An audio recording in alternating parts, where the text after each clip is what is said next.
Hello, everyone, and welcome to the Detrimental Kindness Conversation Series. This is episode three, and I've got a special guest with me today. Her name is Julie Cotton, and she is a communication coach. Julie, welcome to our series. Could you please introduce yourself to the audience? Tell them who you are and what you do. Well, sure, Jason. Thanks for having me. I'm so excited to be at episode three of this conversation about detrimental kindness. I have been in the wellness world for a long time, probably going on 20 years now, and I've also been in the acting space. So I am constantly in conversations with people's bodies when they're on my table as a massage therapist or in one of my movement classes, whether that's yoga or a fascia release class. So I've gotten to know lots of people's issues in their tissues and then also with their ability to express or embody more of who they really are. So helping people to feel at home in their own bodies. Great. Thank you so much for that. You work directly with people, helping them on the inside and the outside. I love that. When you hear the phrase detrimental kindness, what comes to mind? When I hear that phrase, I think of people who are putting on airs. So as an actor, it'd be like putting a mask on to hide some aspect that they're not being truthful to themselves. So let me tease that out a little bit. So to be kind in a way that's detrimental to the self and or potentially to the person they're being kind to. So kindness that feels detrimental to me is not true kindness. It's some type of an affect or a mask. Yeah.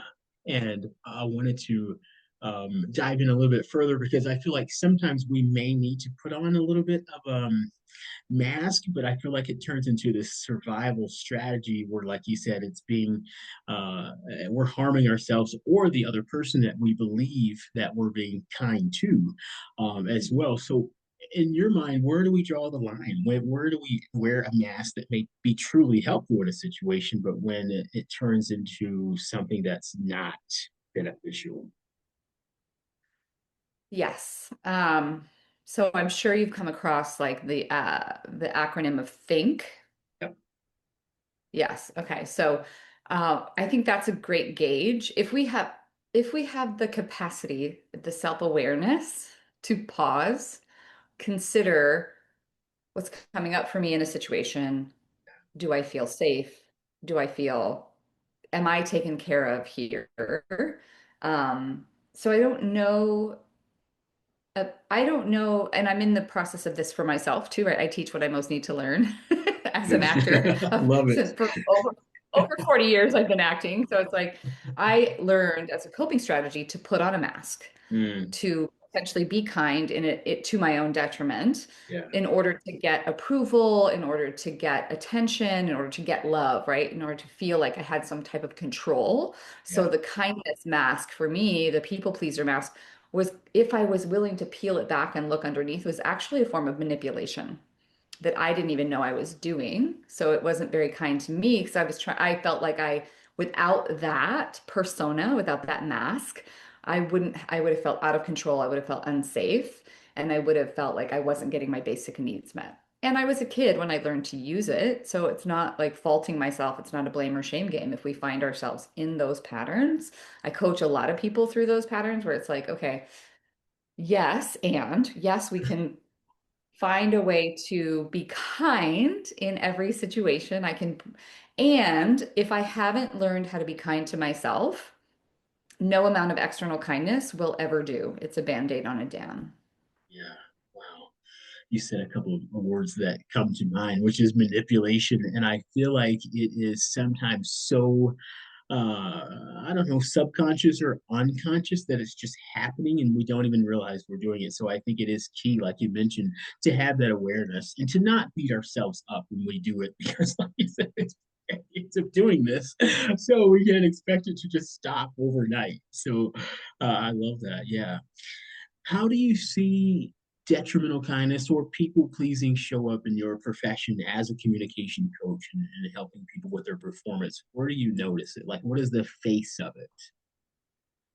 So it depends on where I'm meeting someone, how they come to my world. If they're coming onto like a massage table or into a fascia release class where we're releasing the issues in the tissues, the kindness can show up like tension. I'll see it across here in the throat, specifically like how they express themselves, but it'll be like a vice grip around their neck or throat.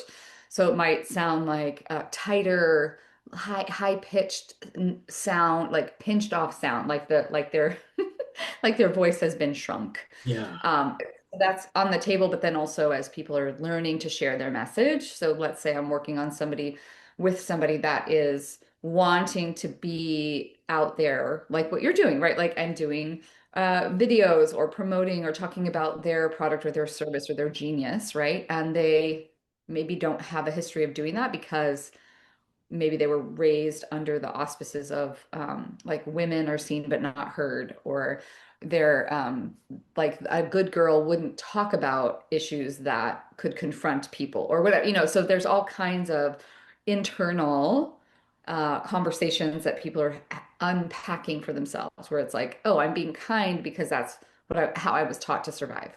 And again, it's not they're not bad or wrong.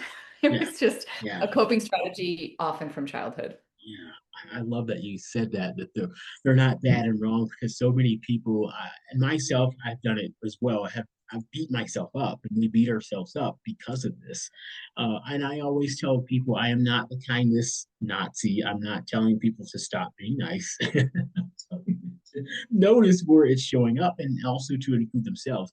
It's so important that you mentioned how this shows up physically for people. Like you mentioned the area of the body where it shows up. And I've noticed with myself, well, looking back, I noticed it. I had headaches, fatigue, you name it. And I could not understand why am I like, I eat healthy, I work out. Why do I feel like this? It makes perfect sense how something that maybe is not addressed or what is it, not expressed really sits in the body. And I love the work that you do, that you help people to release it first in the body, release that energy or manipulate the energy, however it works, to overcome that. So I love that. How does being too nice, um, why do you think people stay stuck in this pattern? That's the question to ask. Oh, that's a great question. So as with any pattern that we're stuck in, oftentimes, number one, we don't know that it's there. We're unconscious to it, to your point. Like we don't know what we don't know. We can't see the label from inside the jar. Yeah, We maybe haven't stopped to look at at how a pattern has shown up. We might think that we're a victim to something outside of us. Oh, this always happens to me. That's just the way people are. That's the way the world is. yeah, So I think self-awareness is the number one reason why we don't change a pattern is because we don't know that it's there. We haven't taken the time to look. yeah, But then you and I both know we went through a series of trainings where it's like, well, what are we pretending not to know? If I yeah, were to know what yeah, the pattern is, and then why do I stay stuck in a pattern where I want, maybe now I know the pattern's there and I'm willing and I want to shift or change the stuckness. What keeps me stuck is likely my nervous system has been entrained to the pattern. This feels like home. So I can't even trust my own neurology. I can't even trust my own nervous system to give me because it knows the pattern. So to change the fat pattern feels like death or fear. It's like, oh mm, God, I'm gonna mhm, die. But it's like but I know this pattern. It's so easy for me to stay here in kindness. Like that feels really foreign or really threatening to the mhm, status quo. And so it is willing to like, how do I get to the other side of that? Well, I mean, as you and I, again, from some of the trainings that we've done, like, what is it costing me mm, to stay stuck and the world, right? What is the cost of not shifting? What is the cost of not being willing to undo the pattern or untangle the knot or free myself from my own self imprisonment? yeah.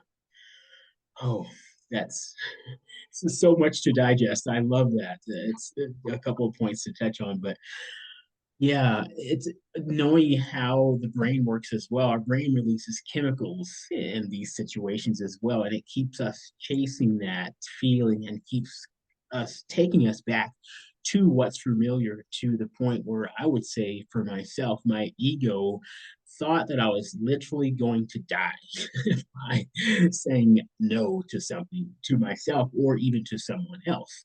So it's really important, yeah, that we understand how this keeps us stuck. Yeah, if I may ask, if it did, how did detrimental kindness show up for you personally?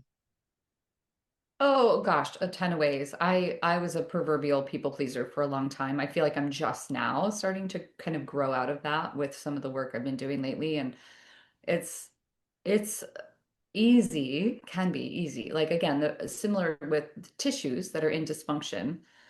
When I help someone unravel their tight fascia, let's say if we've rolled an ankle, like it's easier for that ankle to roll again because that was a pathway that was established into the muscle memory. It's into the like easy to roll an ankle that's already been rolled, right? You're all free from that. May you not roll your ankles. And, and that so for me, people pleasing or being kind was how I stayed safe in my worldview, right? How my brain was doing the problem of safety, survival, getting my needs met for love and approval and all of that. And so, yeah, it would show up as like putting other people's needs first. It would show up. My mother was bipolar, and so Mm. I learned that like it's kind of what have you done for me lately? It wasn't love was not a For given. me. Love had to be constantly earned and Yeah. constantly proven that I loved Mm. her by Hmm. jumping through whatever hoops. And so that got carried forward into my friendships, into romantic relationships, business partnerships, where it was like this feeling of walking on eggshells around other people. So here's the kicker though, right? Like I could look at the world as like, oh, that's just the way it is, or that's happening to me. Or I could be like, wait a second. There's one common denominator here, and it's Yep. this girl right Uh-huh. here.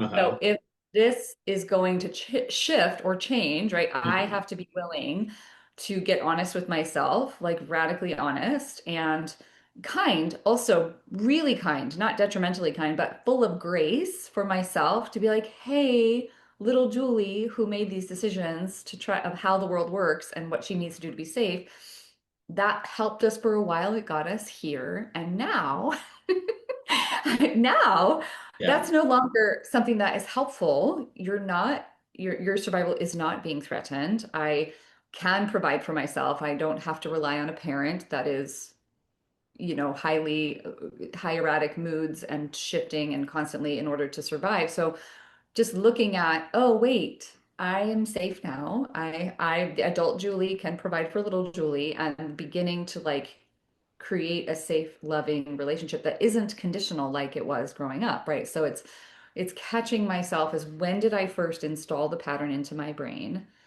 And how can I know that I can. It's all the different methodologies that are out there that one could begin to unravel the pattern and begin to create the space that was missing for me in my early formidable years and be what I was looking for, be that now for myself. Yeah.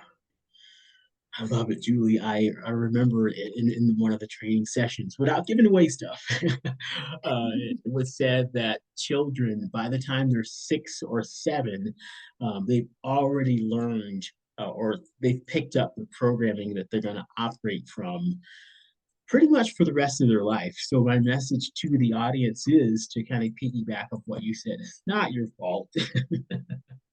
It's just so all over society. We learn it from institutions. We learn it from family systems. It comes from a lot of different places. And it's hard, I think, for a lot of people, or at least for myself, it was to acknowledge while I may have come from a really great environment, there may have been some things that were missing as well. And that does not make anybody, parents or guardians, bad or wrong, because there's no manual that teaches you how to raise a child. There's some sort of, pointers here and there, but yeah. everybody knows what I'm trying to say here is that we get to provide ourselves, like you said, with those pieces that we're missing, and we're not dishonoring anybody. We're actually honoring ourselves by doing that, by providing ourselves that unconditional regard, like you said, for the 6 year old Jason, the 7 year old Jason that needed something at the moment and didn't get it. Yeah. And that's, I feel like, the greatest gift. Yeah. What were you going to say? Well, I'm just on your, there is no one to blame. Like blame and Mhm. shame is Exactly. part of the manipulation factor of what keeps us stuck. As long as I'm looking to offload blame or shame, or feeling shame, no one's, my mother's not her fault that she was bipolar, right? Like it's not blaming her for her mental condition. And to your point, everybody does the best they have given the worldview and the resources that they have available to them in any given moment. So and I am who I am today because I've had to overcome some of those conditionings, those it's like the hard drive in my brain got wired a certain way, and a part of me knew there was something better. And so that has been my life's work is to find the something better. Number one, for my mother, like I went into the healing arts because I would have loved to have taken some of my mother's suffering away from her. And I was powerless to do so as a child. And yet she would want me to live my biggest life, my most fulfilled life. I'm sure she's super proud of me now. Like she would never have wanted to have caused any pain or hurt. That was not her heart. Like it's not intentionally manipulative. And I mean, granted, I know there are lots of people that have suffered a far greater um, challenges in their youth, in their young life, and perhaps even now, where there are aspects of abuse that come in, and abuse can look all kinds of ways. It can be physical, it can be emotional, it can be mental, it can be verbal, it can be neglect. It took me a long time to realize that neglect is a form of abuse.